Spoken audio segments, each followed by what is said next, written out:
आज आमर veterinary department तरफ और पंचायत समिति तरफ काउ एग्जिबिशन ये अरेंज करा जाइए भल पदक्षेप विभिन्न वैरायटीर गाय ये रखा जाइए तार लाभ भेटेरिनरी डिपार्टमेंट पूरा एक्सप्लेन करेंगे या से जो स्कीम अच्छी राज्य सरकार भेटेरिनरी पाई और ताको सपोर्ट करने ताऊपर भी ये आलोचना हो और अधिकाधिक लोक मैंने केमी आमर क्रॉप डाइवर्सिफिकेशन रे गोटे इम्पोर्टेंट अंग रोची आमको क्रॉप डाइवर्सिफिकेशन जदि आम करवा तो चाषी मान इनकम बढ़ तो एनिमल हस्बेंड्री हूँ बहुत सपोर्टिव तो या को आम अधिक एवं बढ़ावा देउछु डेयरी देन फिशरी तापर पोल्ट्री गोटरी ये सब को लेकिन आमको काम करार अच्छे। Thank you.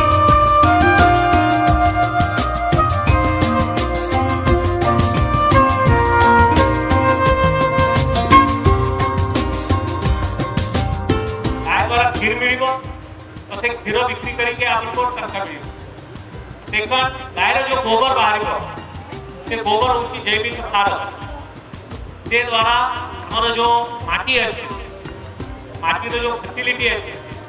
तार जो क्वालिटी अच्छे से आम मेंटेन कर सब बेले आम जब रासायनिक सार व्यवहार करेंगे फर्टिलाइजर केमिकल तो आमर माटीर क्वालिटी डिग्रेड हो पर आप जब गोबर व्यवहार करेंगे माटीर क्वालिटी आउ बढ़ गायर जो गोमूत्र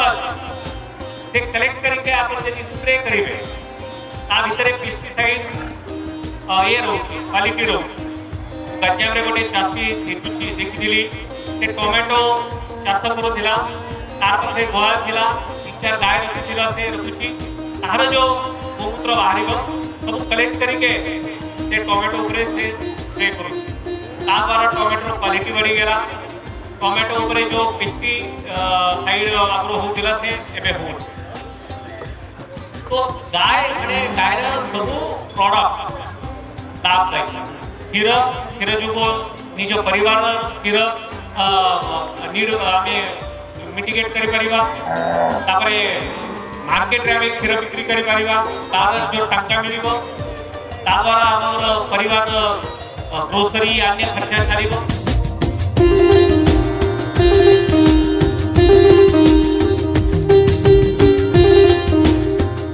सतुरीतम गो संवर्धना उत्सव सफल भाव में आज वर्तमान समापन होगा जाऊँगी यही माने उत्सवर उद्देश्य हूँ माने गाई जाति बा गो जातिर तार आमर मनुष्य समाज प्रति जो अवदान रही तेणु ताहाकू स्मरण करने आम एटा पालन करुचु यही पालन अवसर में आमर विभिन्न सप्ताहव्यापी एटा सप्ताह भी पालन करा जाउछि। साधारणतः यहाँ आमर गिरी गोवर्धन पूजा ठारू गोपाष्टमी पर्यंत सप्ताहव्यापी यहाँ विभिन्न कार्यक्रम मान ग्रहण कराऊँ डिपार्टमेंट तरफ यथा आमर विभिन्न प्रकार एनिमल हेल्थ कैंप गो बच्चा प्रदर्शनी आउ विभिन्न डिबेट ता सहित विभिन्न अन्य सब अन्य कैंप सभा समिति ये सब जिनिस माने करा जाउछि। प्रदर्शनी आमर विभिन्न स्टॉल भी खोला जाइछि आउ डिस्ट्रिक्ट लेवल छड़ा विभिन्न ब्लॉक लेवल भी विभिन्न कार्यक्रम मान ग्रहण करा जाउछि। तेणु आज हूँ 8 तारिख में आमर आज अच्छी 11 तारिख पर्यटन यहाँ विभिन्न अन्य जिला मानकर भी कार्यक्रम चालू रही आमर ये जो सभा अनुष्ठित होता आमर कृषक एवं आमर वैज्ञानिक आलोचना चक्र भी करा जाइछे। आज गोपूजन तो प्रथम होता प्राइज भी बंटन कराई जो मैंने भल गाई एवं बाछुरी से प्राइज भी बंटन करा जाइछि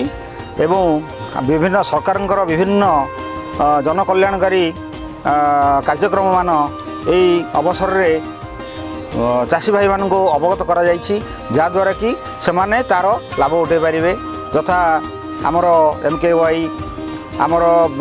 गत वर्ष जो Covid package scheme 200 layer 1000 layer and broiler आउ बैकयार्ड पोल्ट्री बा घर गणा जो कुकुड़ा चाष ता सहित छेली पालन मेंढा पालन बतक पालन एवं वर्तमान नुआ जो स्कीम आसी आमर बड़ धरण छेली पालन जोटा कि माने सरकार योजना रही जोटा कि माने महिला स्वयं सहायता गोष्ठी माध्यम बा सेमानकु सशक्तिकरण करिया पई मैक्सिमम योजना सेमानक ही कार्यकारी करिवे जहाँद्वारा कि सेमानकर आर्थिक परिस्थिति उन्नत हेबो एवं आमर सेमानकर सहित आमर राज्य एवं देशर आर्थिक अवस्था उन्नत हेबो सेमाने यही कोविड ये जेभली माने बर्तमान स्वावलंबी भाव में से परिवार प्रतिपोषण करिवो सेथिपई माने विभिन्न ए कार्यक्रम भितर एटा आमर मुख्यतः लोक मान एथिरे अवगत करा जायछि। ये जो कार्यक्रम चली बर्तमान 70तम गो संवर्धना सप्ताह यहाँ 5 तारिख रु 11 तारिख पर्यंत समग्र ओडिशा कार्यकारी होछि। आउ या अंतर्गत आमर जिलार समस्त ब्लॉक रे विभिन्न प्रकार कार्यक्रम करा जाउछि तथा आमर प्राणी चिकित्सा शिविर एवं चाषी सचेतनता कार्यक्रम ये सब विभिन्न ब्लॉक स्तर करा जाउछि। आउ आज ये जो कार्यक्रम हैला एटा जिला स्तरीय 70तम गो संवर्धना महोत्सव यही कार्यक्रम अंतर्गत आमर गतकाली गोटे उन्नत बाछुरी गोटे काफ रैली होता तार मुख्य उद्देश्य थिला जे चाषी माननकु केमिति उन्नत बाछुरी पालन करा जीवो एवं तार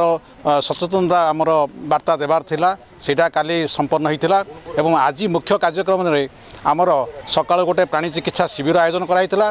तापरे उन्नत गाई मानकर गोटे प्रदर्शनी कराइतिला आउ आमर बाछुरी माने 3टा बाछुरी फर्स्ट सेकेंड थर्ड एवं सेमिति उन्नत गाई मध्य फर्स्ट सेकेंड थर्ड से पुरस्कृत कराइतिला आउ यार जो मुख्य उद्देश्य जे चाषी माननको केमिति गोमातार जो समाज प्रति जो अवदान अच्छी ताकू आज स्मरण करिया पई एवं आहुरी लोकंग मन मानक भितरे गोटे प्रकार सचेतना सृष्टि करार उद्देश्य थिला सेटा हमर आज कार्यकारी करा जायछि। एथिरे एई कार्यक्रम रे आमर पाखापाखि 70 जन चाषी विभिन्न ब्लॉक रु आस्तिले सेमाने सब जो आमर साइंटिस्ट फार्मर इंटरेक्शन थिला सेतरे सेमाने पार्टिसिपेट कले विभिन्न प्रकार सेमानक जहाँ संदेह थिला ताकू सेमाने पचारि आमर वैज्ञानिक आमर सेमाने तांकर उत्तर पाइले। एही कार्यक्रम रे आमर 2टी स्टॉल आमर ओमफेड तरफ गोटे स्टॉल कराइथिला एवं आमर प्राणी विभाग तरफ मजे गोटे स्टॉल कराइथिला जोटी विभिन्न प्रकार आमर जो सेवा आम जो जोगे देउछु सरकार तरफ घास चाष